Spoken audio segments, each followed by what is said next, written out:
Hello there, viewer. This is the Worship Room live on Equa Television. Thank you for joining us today. What is worship to you? Who do you worship? Why do you worship? Where do you worship? When do you worship? I'm sure these are areas that God is going to bless us as we discuss on the show today. Thank you for joining us. My name is Fred Kwada, and the apostle himself is in the house. I have so many names. You have so many names. Yeah. Sometimes we call you Uncle I. Sometimes we call you whatever. Israel Daniel. Glad to be here. Yeah, it's a pleasure having you on the show today.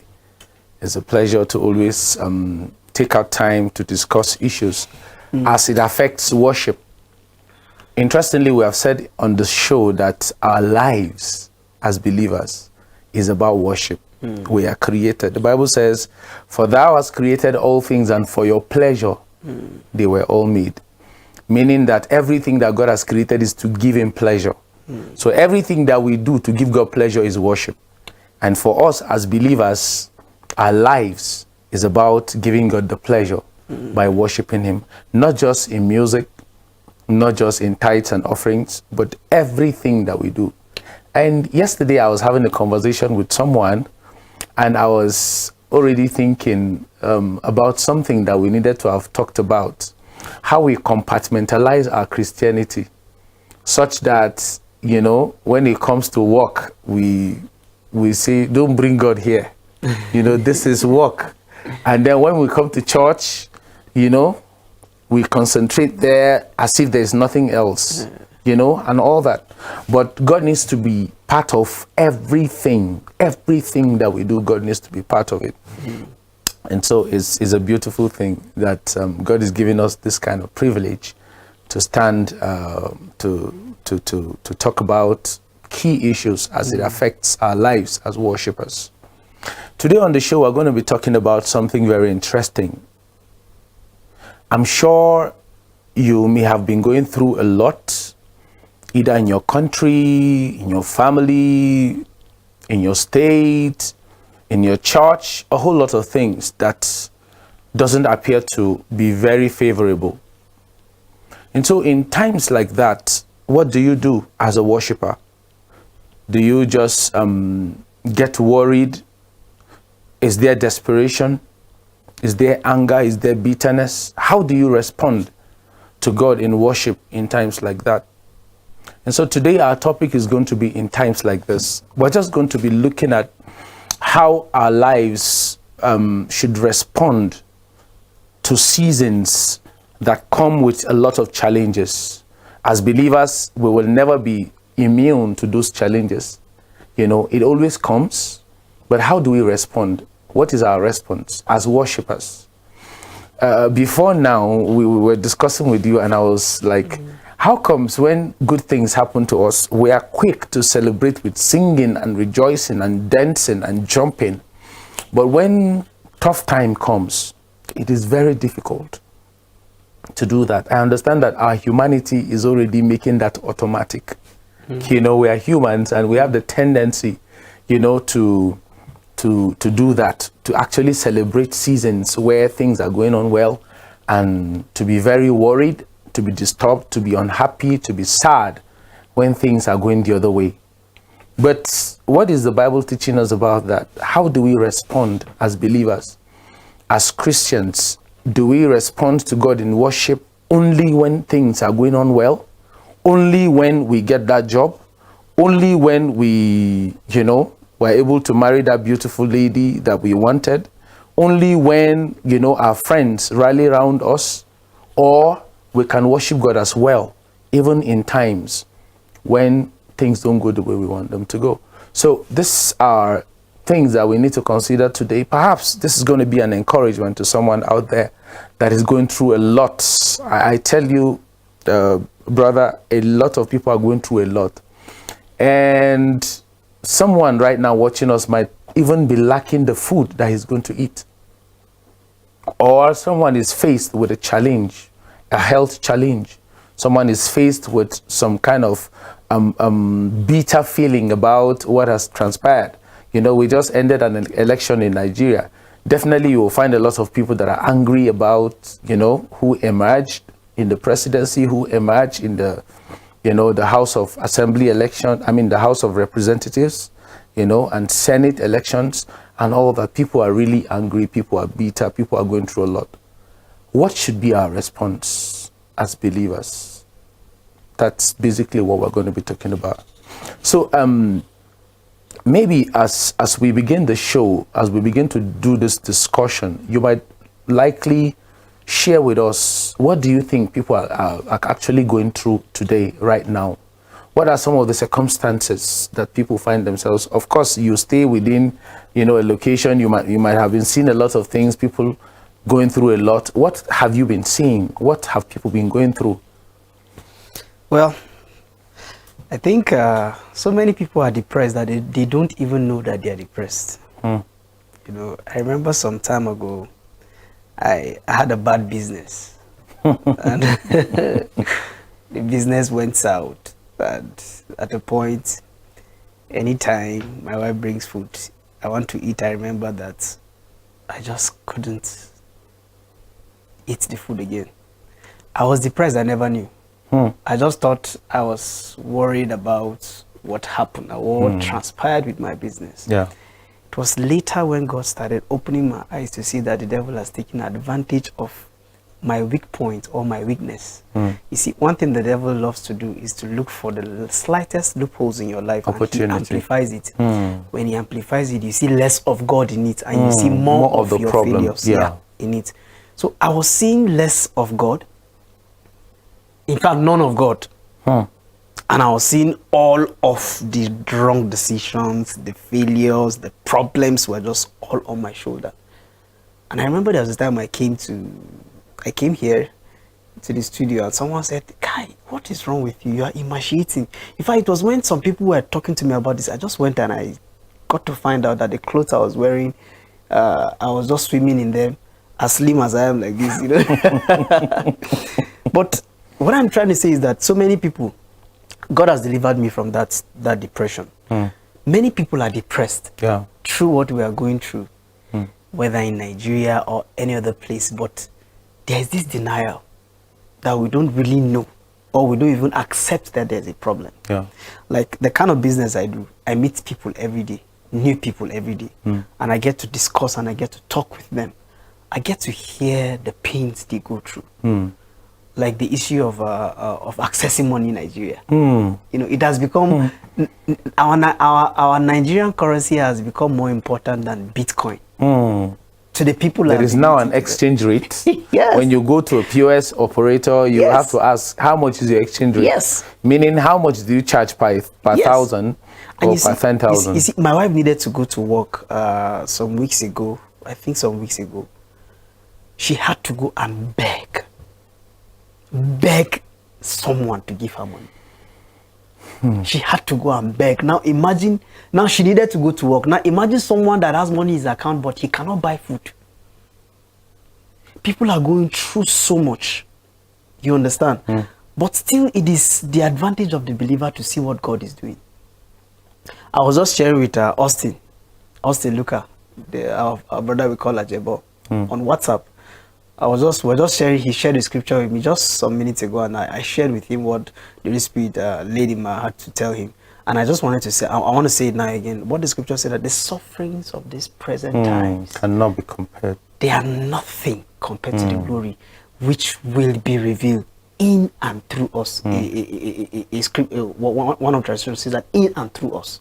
Now we are going through so much right now. Now it is only for the believer to see God in the midst of the storm. The devil will take advantage of every trouble you go through in your family. Probably you have issue in your marriage. The devil will make you not to see what God is about to do to bring breakthrough into your problem. You see that we can only have breakthrough only when we see problems. A breakthrough can never be defined without a problem. Sure. A breakthrough is the end point, is the result of a problem. But some of us, we don't want to think of the breakthrough coming. We're just living in the problem, and we don't want to see God as the pathway through our breakthrough. And you see, the reason why people are having these issues in life, right? The troubles and the struggles we go through is because we make God to be an alternative, not the way. You understand? When other ways don't work. When other ways don't work. Come back to God. Now, only if you listened to what God said in the first instance, only if Nigerians listened to what God said in the first instance, I don't think we would go through the issue of this money palaver that we've been experiencing. Because I believe there must have been a way that God is speaking and God is showing a way out. But men want to go through their way. And only when it fails, we now start looking for an alternative. So just back to your question, people are going through a lot. Some have not identified that they are depressed. Some have not known that they are going through an issue. And some people are comfortable with where they are. They will say, this is Nigeria. That's how it has been. That's how it has been. And they are just okay with what is happening. But you see, the devil wants to take advantage of these issues to make us feel like we are Christians with no with no place, with no influence where we are at. Because as a Christian, you are supposed to come forth with solutions. You are supposed to be the man that would stand in the gap for many. Now imagine a pastor that is just coming to say that my God is rich and my God provides and he does everything, and yet in your house there is no food. How can you tell people like that? How can you open up, tell people that this is what you're talking about your God? You understand? And for people to believe. But because, we live as people that want to see results to whatever we are told. And it's not that God does not provide. You understand? See results. There are times that God allows us to go through what we go through. Probably it is a form of a test for us to go through. Or it is for us to see God coming through for us. Because, see, what is the point of having God in our lives when we lack? When we don't lack? If I don't lack and I always have what I need, do I need God? No. The place of God is where I have nothing. Is where I have... He manifests himself as He a manifests provider. himself. Yeah. So as a believer, you can never say that you have it enough. Even when you have it, you can't have it enough. It's the place of God to cover up that place where it's missing. So I think in the first instance, we need to see God as the one who is the way, who is supposed to help us, who is supposed to bring us out of where we're at. Not make him to be like, okay, I just feel this now. Okay, God, I have come to the end of my road. I have come to the end of this road. What were you saying, or what are you going to do to help me out of this now? So I think we really have to. And sometimes I tend to wonder if actually it is problems that make people seek God, or is prosperity that make people seek God. Perhaps in different countries you have people responding differently. Okay, in a country such as Nigeria, or probably other countries in Africa, do people chase after God when they are actually going through tough times, when they lack food and all that?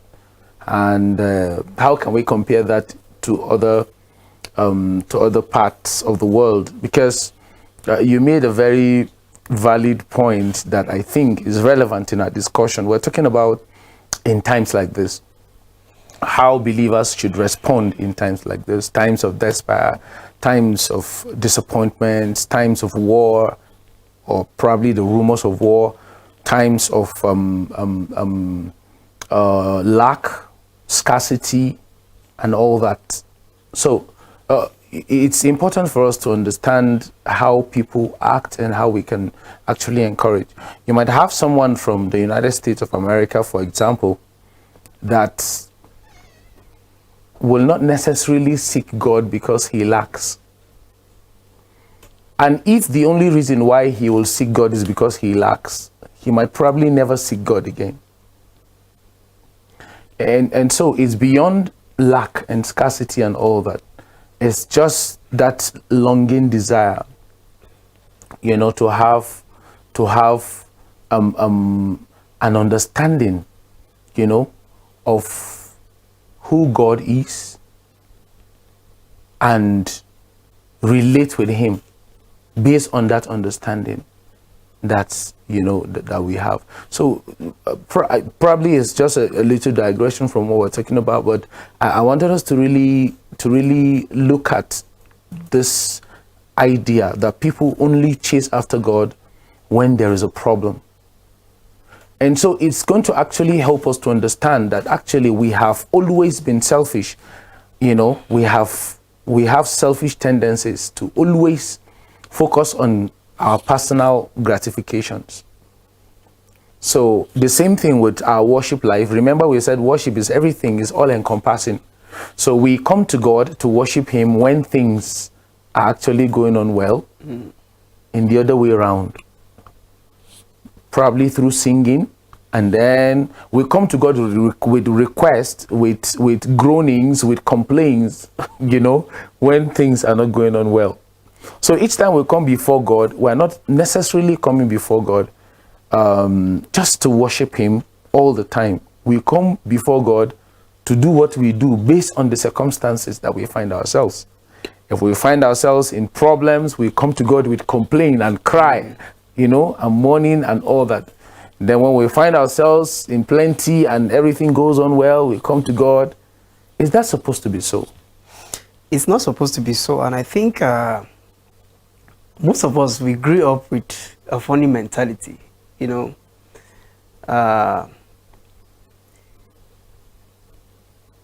Some of the things that we've grown up with, right, and some of the messages we've listened out there, it stands in a way that it's not really right. Let me give an instance. Like, you can only prosper when you give an offering. You know, God requires the amount of money, and then he would do this for you, you know. And we limit God to that very particular thing that we want him to do. I wanted to quickly break in and say, but is there no probably natural law that God has, you know, created, whereby it is after you plant that you now reap and all that? No. Until when you said we limit God to that aspect, yeah. Meaning God is not just prospering us based on that premise alone. No. In as much as that is valid and important, blessed is the hand that gives than the hand that receives. But it's not limited to that. There are many other things that brings God's blessings to us. So if somebody is a cheat, or probably somebody is an armed robber and goes to rob and comes to give an offering or comes to give a tithe, is that person supposed to prosper? So if we go by that, then there's a fault in that idea that, okay, it's only when you give that you get to prosper. There is a whole lot of other things surrounding, you know, that idea of giving and prospering. Yeah, just to chip in. So and thank you for that. And still to add to what I'm trying to say, it's making some of us feel like we are manipulating God to doing something for us. Sure. You understand? So you limit God to a particular thing he wants to do. It's not the presence of God. Because even the heathens prosper. The presence of God is daily as we talk about worship. The presence of God is when you brood that this cup that is made, that when you see how beautiful it is. And then the person gets to see how God is radiating in your life and what you do. So people are not supposed to kind of things that it's only when good things happen that we come true to God. And the reason why we do that is, see, sir, you can only speak of God based on how much of the experience of him you have. You understand? Sure. Now, I remember one time we were discussing right here in this studio, and I said, I hardly see a time where someone would come up before brethren and give thanks that his farm got burnt. Do you understand? Do we only come to God when things are right? See, we spoke about Job off the camera. You see, Job he's had an experience with God that is beyond what he can't understand. He's saying, though he slays me, yet still I will serve him, still I will worship, still I will praise him, still I will give my all to him. This is someone that in one day, lost almost everything in one day. Sir, God forbid you have a business and then someone just calls you, your car that you borrowed me, I had an accident with it, and later God burnt. Immediately your BP, if you not fall down and faint. But everything of value that was lost. Job had, all gone. Children gone. Status gone. But yet, sir, I lie to you. And interestingly, it's not about the sin that he has committed.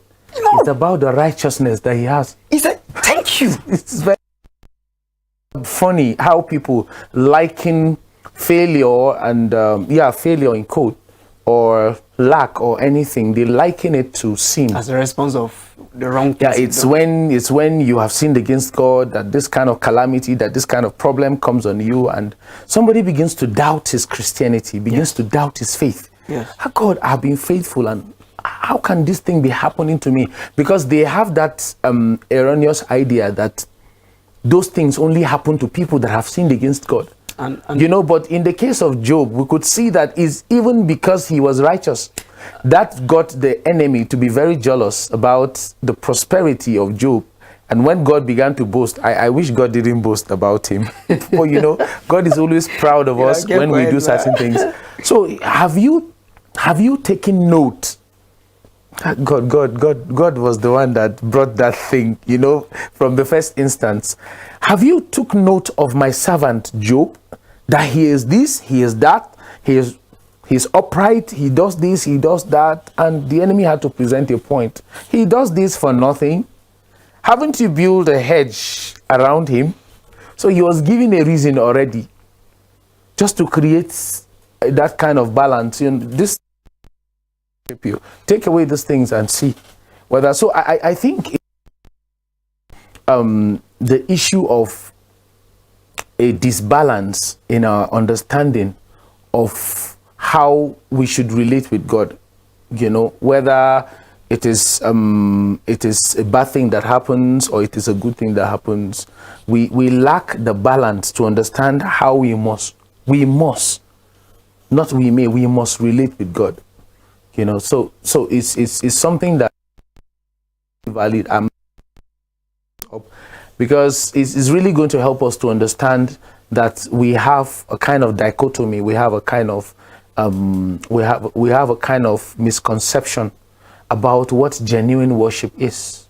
And that's why people come to an atmosphere that is beautiful, light everywhere, and they are bowing down and they are crying, and we say they are worshiping God. And when another season comes where things are not beautiful that way, things are not actually glamorous, and then you see the same people saying, God, where are you? It's something that is important for God's children to really ponder upon. And let me add to this issue of Job. While you were talking, I just heard a whisper in my spirit, and I just love to share it. Have you asked yourself, why Job? There are so many people of his caliber. Why Job? I need you to know that the kinds of friends you keep share the same value. Right? And Job was a wealthy man. So you should know that he has friends too that are rich. Wealthy. Let's not even say wealthy, friends that are rich. Why not those other friends? Why him? The devil only attacks what is godly. Sure. You understand? I agree. What is the point of attacking a sinner when he's living in sin? There's no point. So sometimes when you see things are not working, but check there's something godly about you. Yeah. And people is foolish enough thinking that you are serving God because of what God has given you, not knowing that you are serving God because of with God. Because if Job was serving give him, he would have stepped back. But because he had with God, that was what kept him. The wealth was not what brought him. The devil thought that is the material things. And this is why sometimes, and while I'm saying this, this is really speaking to me. Because when my business failed woefully, I started questioning my faith. I started questioning, God, here we are doing this and that, testimonies. What is happening? What's happening? I started questioning my faith. And it was God that helped me, that I have brothers and friends like you and people around me that were encouraging me. I would have gone the other way. I would have started looking for another alternative. You understand? Now, the devil would strike what he sees that is godly, something that he knows that will keep your ministry, something that he knows will keep your family. Because see, what would help you, sir, to stand in the faith, if you are married, is your family. Yeah. Is the health of your children and your wife. And as a single person, is the business you are running. So the only thing that will make him to be busy, that will make you, that he would do to make you busy, not to focus on godly or on the things of God, is that he touches what brings the resources into the work of God for you. So that you will be busy, not listening to God, but trying to see that you are doing things that would help to work on your ministry, or to bring back the calling of God, or to support the work of God for yourself. So you get distracted sometimes. Sure. So I need to tell my brothers that are watching us, and my sisters that are watching us, that see, the failure we're experiencing in Nigeria, the failure we're experiencing in our, the devil had seen the glory of God that will be shown in our countries. So he fights it. If Nigeria has nothing godly, nothing that showcases God, the devil will leave us. There is nothing about the battle. The church would not have any value. And interestingly, the reason why even this election that has just ended went the way it went is because God is interested.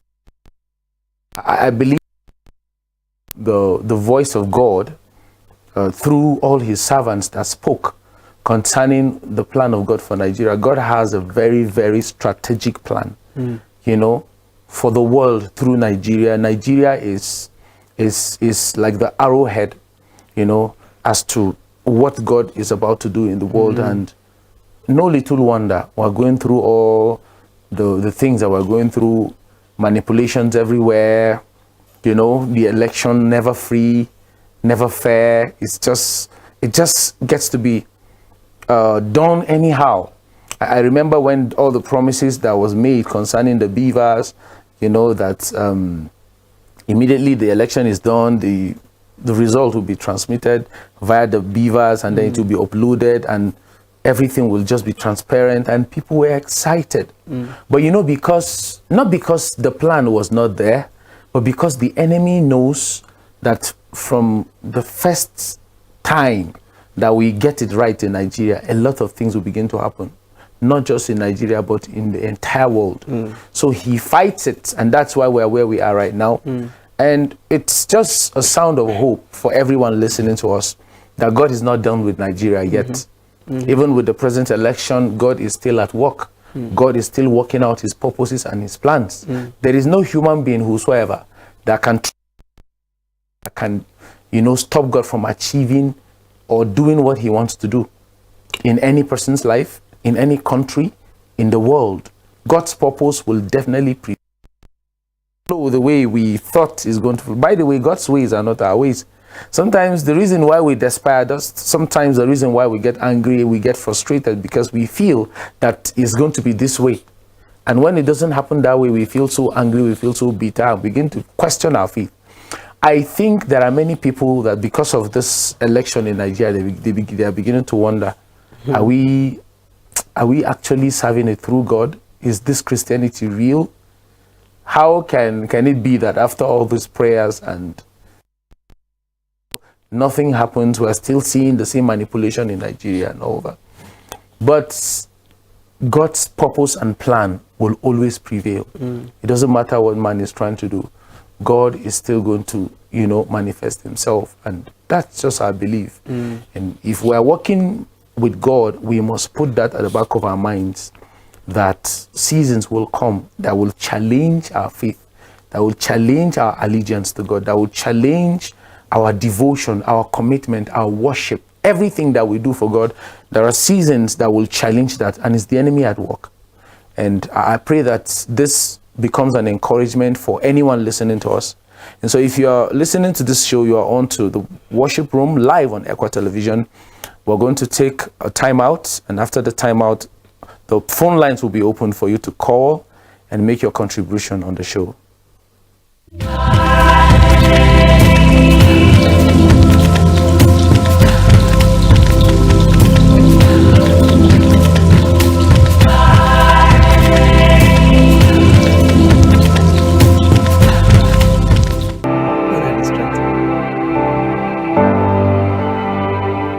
you can hear us.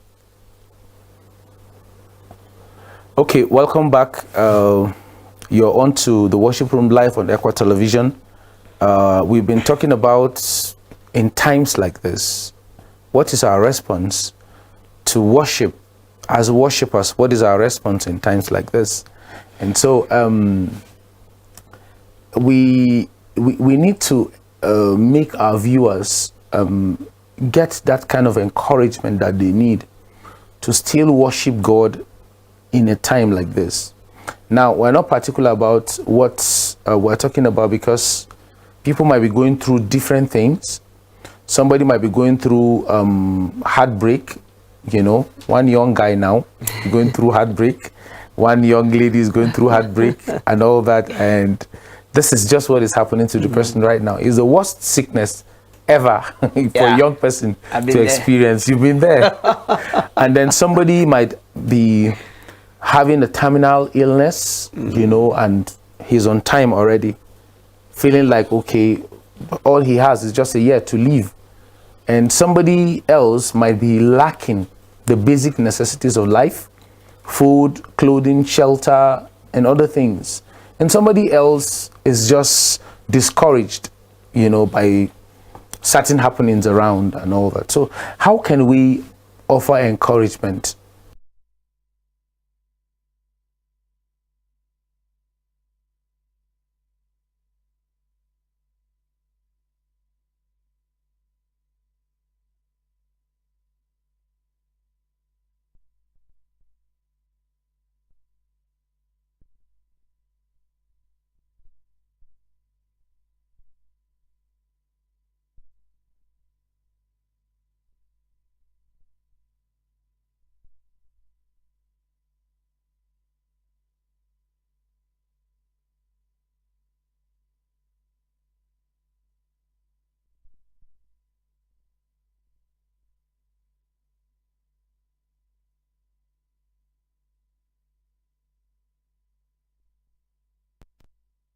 These kings, these mountains, these thrones, God existed before them. God created them. There is nothing above God. If God will harden the heart of Pharaoh, just so in the latter time we will read about the story of the Israelites and the Red Sea and all the plagues that happened, to see how powerful God is. There is no leader. There is no man. There is nothing that can truncate God's promise. Yes, the Israelites, it took them over the time that they were supposed to go to the promised land. But they still arrived there. The promise that God has made concerning you might take a time. Yeah. But he has already written that it will come to pass. Sure. As a country, what we are experiencing might be taking longer than we have expected. But God has written that there is a time that we will be liberated. Wherever you are in your country, probably is the issue of same-sex marriage, is the issue of terrorism, is the issue of whatever. Sexual abuse, you know, issue of oppression. God has written, it is the time that it will come to reality. And I need you to know that God works through men. God works through men. We need to pray that God will bring these men to reality, that he will be placed in all spheres of life, just like from the team of Equa this year, that we should occupy. Now we have to pray that these men that God has raised should be placed at the exact places where they are. In the hospitals where we see that it is so messed up that common Panadol we can't get Panadol in government hospitals, because we don't have the men that God has placed to be there. Or these men that God has placed to be there, they don't know that was why God made them to be there. We have to be praying that these very particular things should come to reality, and that when they get activated, the body of Christ would stand to make a difference in wherever we find ourselves. So I want to encourage you, whatever throne is standing against you, whatever principality, whatever forms of rulership is keeping you oppressed, there is a time written. There's a time allocated for it. Just look up to God and trust God. Do not lose faith and lose hope. I believe someone is encouraged. And the scripture said, what can separate us from the love of Christ? You see, if the scripture is bringing that up, it means that there are things, there are contentions that will come up. You know, the enemy is contending for the destiny of people. So he brings all sorts of challenges, you know, just to truncate God's plan for your life. Yeah. And so those things that come are actually distractions. You talked about the children of Israel moving out of Egypt. I usually wonder, why will the people that already went through 10 plagues and the last one was a very, very terrible one, such that the firstborn of every family, like in every family there is a funeral service. Imagine that in Jos,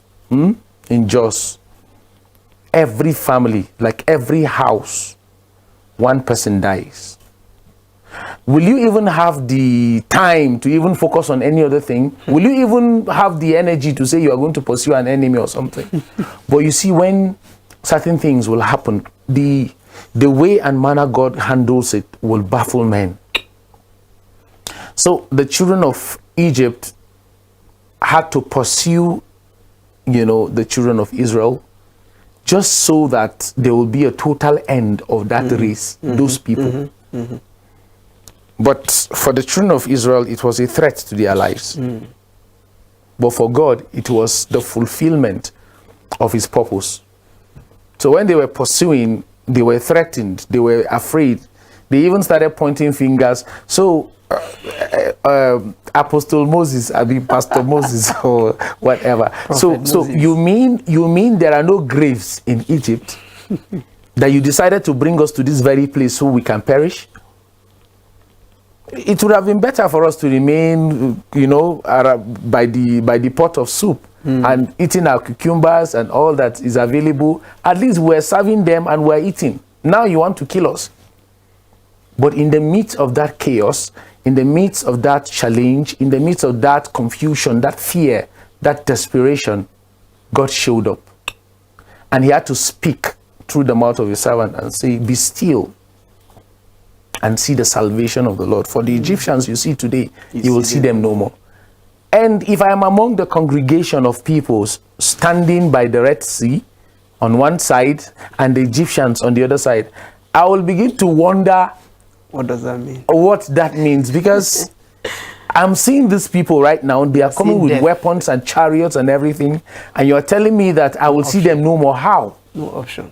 But you see, anything that has to do with this God that is a sovereign God, this God that is omnipotent, omniscient, there is no impossibility whatsoever with him. So there's nothing that we can see around us that God cannot change. There is no circumstances. There is no circumstance that God cannot alter. So I feel it's important for us to have that. Each time something happens that we are very sad, we are disappointed about, let's remember that there is a God that can change that circumstance. And let's not forget that God makes sure that all things, everything, he makes sure that everything works together for the good of those that love him and are called according to his purpose. That thing might not be actually his will, but the ultimate plan of God for your life will still come to pass regardless. Just believe that God is working out something good in that situation. You might not even see it. As a matter of fact, sometimes you find out that you don't even have an explanation to a particular thing that God allows to happen. And that's what makes God God. On the day that we can be able to explain everything about God, God ceases to be God.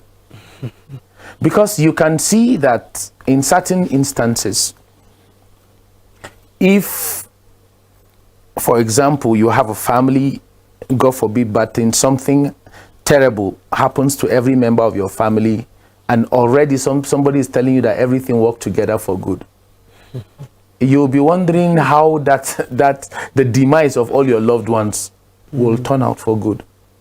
But I tell you, as long as God is God, he does that. He is an expert in handling impossibilities. God is not excited when we call him to something. When it has to do with putting water into this cup, God is not interested when we call him to it. Because this is a normal thing that every person can do. But God is interested when we call him to an impossible situation. Because that's what shows him, manifests him as God. You know, that God can divide a water body such as a sea. It's not one river or one rafi, as we used to call it here in Nigeria, you know, in Hausa. It's not just a stream. This is a sea. The volume of water in the sea and the current and the depth and the wideness of of that water body is not a small thing that a human being can handle. There is no amount of wind that can blow into that water to divide that water into two. But the mighty hand of God was able to do that. I don't think the situation of Nigeria is as worst as that of the Red Sea. And if God can do that one, he can do it for us.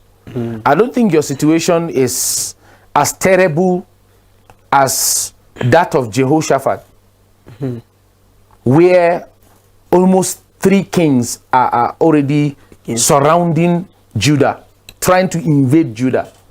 And yet, you know, God fought for them such that they didn't raise, you know, a staff. Just arrange people to sing and glorify him. Sing, for his good and his mercies endures forever. Immediately they started singing, God set an ambushment. And then these 3 people began to kill themselves, such that everyone was killed. So God has the power to do and undo. All the men that we call names in Nigeria politically, that we call names in Africa, that we call names in the world, all of them are but men that were created by God. And so whatever happens, we must make sure that in times like this, our worship never ceases. That we can reflect on the goodness of God, the things that God has done in the past, to have confidence that the present situations that we are in at the moment, that God can handle them, and even in the future.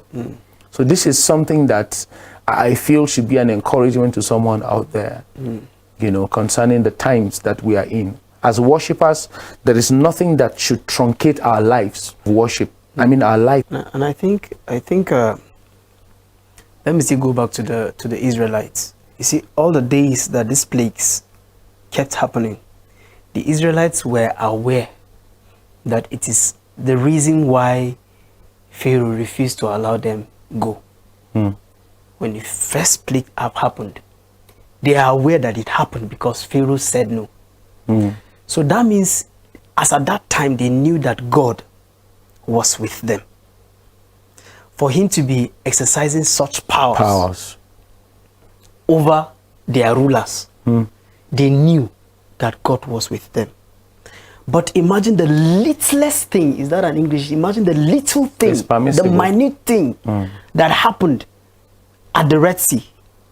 Between them, by this side is the sea, this side covered by the Egyptians.